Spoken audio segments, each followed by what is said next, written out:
FIFA ASEAN কাপের ক্যাম্পে হিরোর বেশে জাতীয় দলের দুই পরিচিত মুখ জামাল ভুঁইয়া এবং শেখ মোরসালিন। আবাহনীর মোরসালিন কাজেমদের দেখে স্বস্তির নিঃশ্বাস ফেলতেই পারে লাল সবুজের ফুটবল ফ্যানরা। কয়েক ঘন্টা আগেও ছিল ক্লাবের ছাড়পত্র পাওয়ার অনিশ্চয়তা, কেননা ফিফা উইন্ডো শুরু হতে বাকি আরও 3 দিন।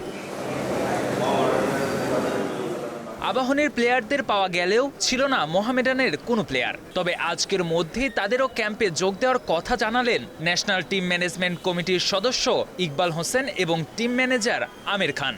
আমরা ডাকছি তাদেরকে, আমরা অফিসিয়ালিভাবে সবাইকে জানাইছি, প্লেয়ারদেরকে জানাইছি। তারা হয়তো তাদের ক্লাবে মনে হয় একটা মিটিং আছে, মিটিংয়ের পরে তারা চলে আসবে। আজকে জয়েন করবে? আজকে আমাদেরকে বলছে আজকে জয়েন করবে। আজকে ওনাদের একটা প্ল্যানিংয়ে ওনাদের একটা ডেট করা ছিল, প্লেয়াররা আজকে এসে মিট করবে ওনাদের ওখানে ক্লাবে। তো ওই অনুযায়ী কিন্তু প্লেয়াররা ওখানে যাচ্ছে, ওখান থেকেই আমাদের এখানে আসবে।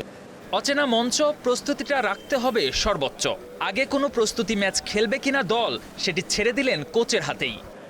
আজকে কোচের পরিকল্পনার সাথে আমরা সবাই থাকবো। আমরা আমাদের যারা ন্যাশনাল টিম ম্যানেজমেন্ট কমিটিতে আছি, আমাদের প্রেসিডেন্ট আছে এবং আমাদের কমিটির সবাই বসে কোচের চাহিদাটা কী, কোচের চাহিদা অনুযায়ী আমরা চেষ্টা করব কোচ কি খেলতে চায় না কি চায়, কোচ যেটা চাবে ওটাকে আমরা করার জন্য চেষ্টা করব। 28 সদস্যের ক্যাম্পে নেই হামজা সমিত, ফাহমিদুলরা, তবে তারা যোগ দিতে পারেন খুব শীঘ্রই। যেহেতু তাদের একটা লিগ খেলার ব্যস্ততা রয়েছে, ওই ব্যস্ততাটা কমলে হয়তো তারা আমাদের সাথে এইখানেও জয়েন করতে পারে অথবা ওইখানে গিয়েও জয়েন করতে পারে। 24 সেপ্টেম্বর থেকে 4 অক্টোবর চলবে ফিফা আসিয়ান কাপ। পূর্ণ শক্তিতেই লড়ার প্রস্তুতি নিচ্ছে Bangladesh. KM Sony, star play.